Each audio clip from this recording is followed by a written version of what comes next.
At Frozen saka may shoulder. vertigo ako. Sabi ng doktor, kaya ako nahihilo, may posibilidad na yung nandito. Dito nagsisipin. Sabi ng neurologist. Kasi lagi po siyang hilo. Lagi siyang Yun nga po yung vertigo. May migraine din po siya.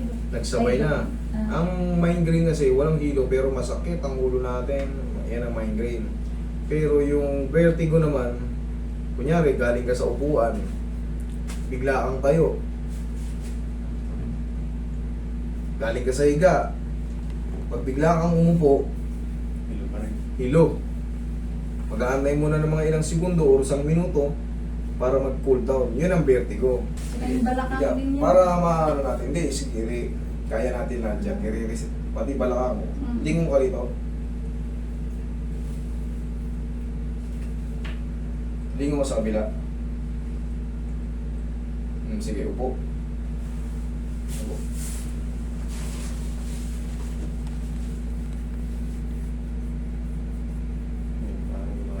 Kaya hinawakan kita. Kasi parating na yung hilo niyan eh. Pag bigla kang upo, yan ah. Hindi ka pwedeng tumayo kagad ha. Tandaan mo kung sakali man na nasa building ka or nasa mga alanganing posisyon ka. Kasi nga may kilos kang biglang hilo eh. So ang gagawin mo, stay put muna. Huwag kang kagad akbang, baka bigla ka mapatay ulog. Nakakapit ako pagka yung mga dalawa. Pero babaklasin ka yan. Pinapaano siya ng magnesium. Kahit anong magnesium. Pag hindi na-align yan. Ay, sorry. Isa kong babalikan pala. Pamewang.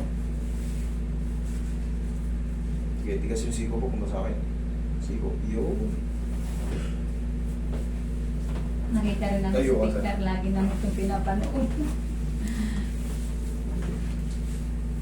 Parang marami kayo tututunan yan. Relax na. Sige. Nagod ka, makita ka ngayon. Relax na. Kabilang side.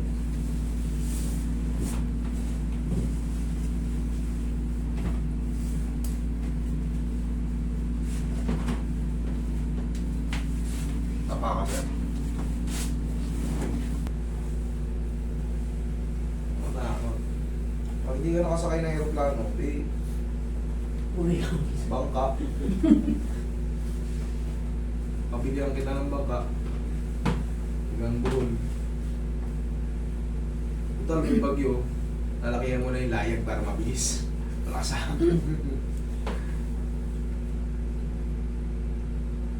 Simula ka dito sa sapa. Sa lawa. Ayos na, Carl, yung mga ano? Yung subukan niyo ako. Tapos, pag nag-treat nga kayo ng ganito, hindi naman masakit. Nasaktan ka ba, sir? Walang masakit. Kahit anong adjustment, wag lang pro sa shoulder. Ngayon, ang pinaka-the best na gagawin nyo pagka nagpa-treat kayo ng vertigo is, kung may binigay si doktor na gamot, sundin nyo pa kahit mga ilang piraso. Mga 2 piraso, 3 piraso. Para talaga baklas na baklas. Kung wala mang gamot, walang problema, mababaklas mo rin yan. Wag lang magpupuyat for the meantime. Kahit mga 1 to 2 weeks lang. Mabilis na kami, 1 to 2 weeks. Kahit pa paano, sabihin na natin, nag-alanganin yung tulog mo, talagang hindi ka makatulog. Kung makakadaya ng tulog, kung wala ka namang ginagawa sa tanghali, matulog. Kasi, puyat lang ang tanging makakapag-trigger dyan. Kasi ano bang pakiramdam ng palaging puyat? Sige, anong pakiramdam ng palaging puyat? Para ka rin hilo. Para kang bumigewang kasi kulang ka nga sa tulog. So, kahit matreat pa yung vertigo, magugulat ka. Ba't ganun? 2 araw na mapuyat, ito na naman. Diba? Pero, magkakaroon pa man, babawi ka lang sa tulog. Okay? Yun lang, huwag iwasan mo muna magpuyat. Pero, baklas yan sa akin. Upo. Ang uno pa kami ka. Ang dami ng palang ano. Pero, believe me, baklas sa akin to. Baklas sa akin yan. Mahirap man tanggapin, pero yung method na aming ginagamit, sobrang effective eh. Sobrang talagang effective. Hindi tayo sisikat ng ganito kung hindi effective eh. Hindi tayo pagmamalaki ng mga iba tao. Ano? Pero tandaan nyo, nobody's perfect. May mga pagkakataong talaga sinisession. Ganun lang yun. Ang mahalaga, hindi tayo nakakapahamak.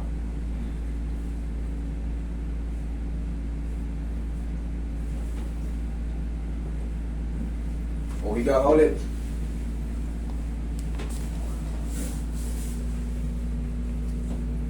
Susubukan natin ulit. Tapos tignan mo kung humina siya, or nawala na, or nadagdagan, or the same pa rin. Siyempre, siya naman nakakaramdam eh. Hindi natin nararamdaman yan. Siya ang makakapagpaliwanag sa sarili niyan. Master, yan, no? O, sige, biglang upo. Biglang upo. Sige. Kailangan, segundo lang. Bumiro na kaagad yan. Wala na yung parang yung paghigpit dito. Wala na. Na medyo kumalma ng konti siya. Okay. Sige. Okay, ako may changes kaagad. Ngayon, bossing, gaya nga na sabi ko, siyempre, hindi naman parang instant na zero-zero talagang yung ano. Within 2 weeks, kailangan yung tulog natin, minimum, kahit 5 hours lang, o 6 pataas. Huwag lang yung 4 hours, tapos yung 4 hours mo, pakindat-kindat pa. Sana, makabawi muna tayo sa tulog. Okay, bossing? O, yun lang. Tapos, mag-report ka sa akin pag lumagpas na yung 2 weeks. Pero hopefully, 1 shot lang yan. Okay, bossing? Thank you. Ay, yung balikat mo, check mo. Kaya nung Oh. ako, basta, di ba yung shoulder mo? Oh, Ito siya tumagal. Oh. Close yung shoulder mo. Maangat naman na. Ngayon, may tightness pa ng konti. Normal lang yon, kung konti na lang. Tapos, susundan lang natin ng konting exercise din. Ganyan lang. Ang mahalaga, naaangat na.